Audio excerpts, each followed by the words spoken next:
Hello everyone, welcome to my channel. So बनाइए खाना और परोसिए प्यार. माझ्या चॅनलवर नवीन असाल तर नक्की सबस्क्राईब करायला विसरू नका. बेल आयकॉन प्रेस करा माझ्या नवीन व्हिडिओच्या नोटिफिकेशनसाठी. तर आज आपण एकदम छान आणि सोप्या पद्धतीचा असा मोकळं पिठलं, ज्याला मोकळा झुणकाही म्हणतात, ते हरभऱ्याच्या डाळीपासून कसं बनवायचं ते आपण बघू. ही जी डिश आहे ती माझ्या बहिणीनं, प्रमिला घोरपडे, हिने बनवलेली आहे. कारण तिची ह्याच्यामध्ये खूप स्पेशालिटी आहे. तिनं बनवलेला हा जो मोकळा पोकळ झुणका किंवा पिठलं म्हणतो, हे अतिशय टेस्टी लागतं. तर इथे तिने 2 वाट्या फुलपात्र भरून हरभऱ्याची डाळ घेतलेली आहे आणि ती 2-3 पाण्याने स्वच्छ धुवायची आहे. 2-3 वेळा. पाण्याने म्हटलं तर बरेच ऑब्जेक्शन घेतात, पण 2-3 वेळा आपण स्वच्छ पाण्याने धुवून घ्यायचं आहे. इथे बघू शकाल 4 ते 5 तासानंतर ही डाळ चांगली भिजलेली आहे आणि ही डाळ आपण वाटण करणार आहोत. आणि त्या वाटणामध्ये कोथिंबीर, 10-12 मिरच्या, लसूण असं सर्व मिक्स करून एक भरड प्रमाणात आपण हे दळून घेणार आहोत, म्हणजे वाटण करणार आहोत. तत्पूर्वी ही जी भिजवलेली डाळ आहे तीही स्वच्छ धुवून घ्यायची आहे. एका मिक्सरच्या भांड्यामध्ये आपण ही स्वच्छ धुतलेली भिजवलेली डाळ टाकत आहोत. इथे बघू शकाल तुम्ही सर्व डाळ आपण मिक्सरच्या भांड्यामध्ये टाकलेली आहे. त्याच्यामध्ये 2 गड्डे लसणाचे, 1 छोट्या मिरच्या आहेत, त्या 10 ते 12 अशा आहेत. तुम्हाला तिखट किती प्रमाणात पाहिजे त्या प्रमाणात तुम्ही इथं वापरू शकता. मीठ चवीनुसार आपण टाकतोय. त्याचबरोबर ह्याच्यामध्ये आपण टाकणार आहोत हळद एक अर्धा ते 1 चमचा, म्हणजे आपल्या डाळीच्या प्रमाणात इथं टाकणार आहोत.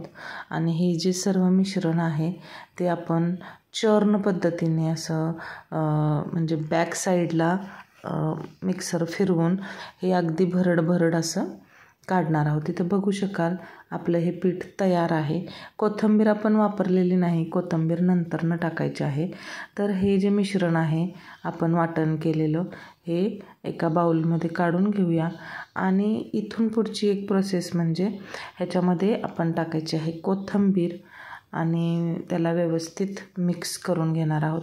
सर्व मीठ, तिखट वगैरे आपण टाकलेलं आहे. मी इथं पाणी एका मोदक पात्र असेल तर मोदक पात्रामध्ये उकडून घेऊ शकता, पण माझ्याकडे अवेलेबल नसल्यामुळं मी इडली पात्र इथं वापरत आहे. प्रत्येक इडलीच्या गोल ह्याच्यामध्ये जिथं आपण इडली टाकतो तिथं ह्याचे गोळे करून आपण ठेवणार आहोत. इथं बघू शकाल सर्व गोळे आपण इडली पात्राच्या प्रत्येक पात्रामध्ये टाकून ह्याला छान एक 15 ते 15 मिनटं छानपैकी वाफ द्यायचं आहे. अगदी चांगला शिजवून घ्यायचा आहे. इथं आपण शिजवून घेतोय. एक 15 मिनटानंतर आपला हा जो पिठल्यासाठी तयार केलेले गोळे आहेत ते छान शिजून तयार आहेत. इथं बघू शकाल हे सर्व जे गोळे आहेत ते आपण एका पातेल्यामध्ये किंवा एका बाउलमध्ये टाकून घ्यायचे आहेत आणि ते फोडून घ्यायचे आहेत. एकदम व्यवस्थित फोडून घ्यायचं आहे आणि ह्याचं हे मिश्रण फोडलेलं तयार करून ठेवायचं आहे. आणि त्याचबरोबर आपण कांद्याचं प्रमाण, मी इथं 2 मोठे कांदे वापरलेले आहेत माझ्या बहिणीने. आणि हे एवढ्या कांदे साधारण 2 ते 2.5 वाट्या कांदे कापून तयार होतात. तुम्हाला जास्त प्रमाणात कांदे वापरायचे असेल तर ही वापरू शकता. जिरे मोहरी 1 चमचा, कोथिंबीर असं आपण फोडणीसाठी साहित्य तयार केलेलं आहे. इथं हा पिठलं जे आहे ते पूर्ण मोकळं करून घेतलेलं आहे. एका पॅनमध्ये आपण जवळजवळ अर्धी वाटी तेल, म्हणजे 4 टेबलस्पूनपर्यंत तेल इथं वापरलेलं आहे. तुम्ही बघू शकाल तेलाचं प्रमाण तुमच्या आवडीनुसार वापरू शकता. तेल जर जास्त आवडत असेल तर तुम्ही नक्की जास्त वापरू शकता. इथं जिरे आणि मोहरी 1 चमचा आपण इथं टाकलेले आहेत.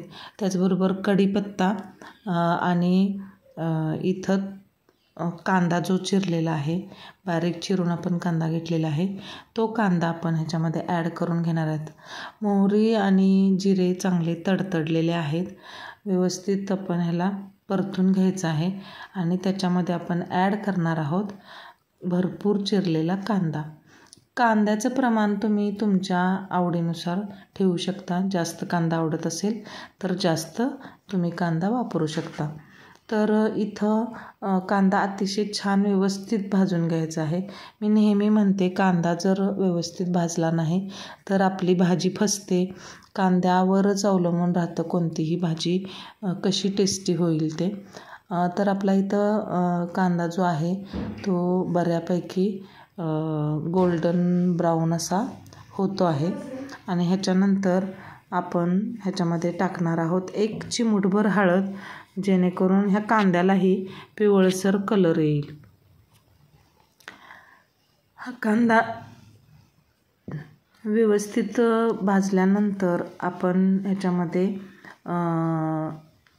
थोडंसं मीठ ॲड करून घ्यायचं आहे आणि त्याचबरोबर हा जो पिठलं जे आहे हे पिठलं मोकळं करून घेतलं होतं, म्हणजे जो डाळीचं जे आपण वाफवून घेतलेलं त्याला चांगलं फोडून घेतलं होतं, ते मिश्रण आपण ह्या फोडणीमध्ये टाकणार आहोत आणि अगदी व्यवस्थित ह्याला परतून घेणार आहोत. कारण का तेल आणि हे जी कांदा ही फोडणी आहे ती व्यवस्थित ह्याच्यामध्ये मुरली पाहिजे.